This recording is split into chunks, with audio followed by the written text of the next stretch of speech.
छगन भुजबळ आता मंत्रिपदाची शपथ घेणार आहेत आणि भुजबळांसंदर्भातली मोठी माहिती शपथविधी सोहळ्यामध्ये महायुती सरप्राईज देणार का सध्या चर्चा सुरू आहे। शपथविधी पत्रिकेत सदस्यांचा शपथविधी असा शब्दप्रयोग केलेला आहे, त्यामुळे हे नेमके सदस्य कोण असतील आणि भुजबळांबरोबर आणखी कोणाचा शपथविधी होणार का याची निश्चितच आता उत्सुकता लागलेली आहे। त्यामुळे शपथविधी सोहळ्यामध्ये महायुती आता काही सरप्राईज देणार का याकडे लक्ष लागलेलं आहे।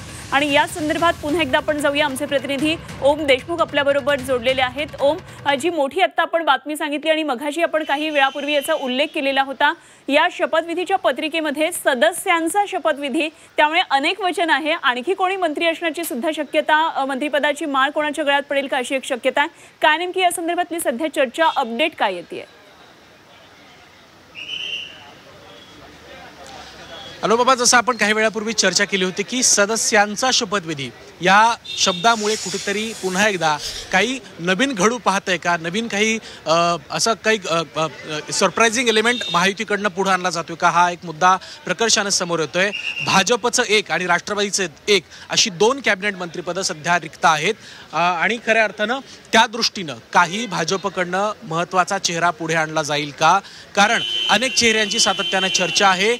जयंत पाटलांचं नाव आहे, सुधीर मुनगंटीवारांच्या नावाची चर्चा आहे, ही सगळी नावं राजकीय वर्तुळात चर्चेली जात आहेत, परंतु यामध्ये भाजपकडनं सरप्रायझिंग एलिमेंट म्हणून कुठलं नाव पुढे आणलं जाणार आहे का हे सुद्धा पाहावं लागणार आहे। भाजपनं यापूर्वी सुद्धा अजित पवारांचा शपथविधी झाला होता, त्यावेळेला सुद्धा अशाच प्रकारे सरप्रायझिंग नावं पुढे आली होती।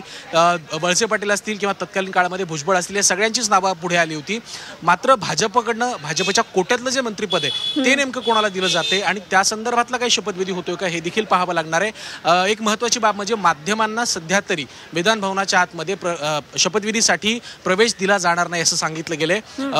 त्यांना जे वार्तांकन असेल ते लाईव्ह कव्हरेजच्या माध्यमातून केलं जाणार आहे, त्यामुळे राजभवनाच्या आतमध्ये काय होतंय हे देखील पाहणं इंटरेस्टिंग असेल। आणि जो मुद्दा तुम्ही उपस्थित केलात की सदस्यांचा शपथविधी, त्यामुळे यामध्ये काही सरप्राईज एलिमेंट येते का आणि त्यातून नवीन काही राजकीय घडामोडी घडतात का, या सगळ्याच गोष्टींवर आपलं लक्ष असेल।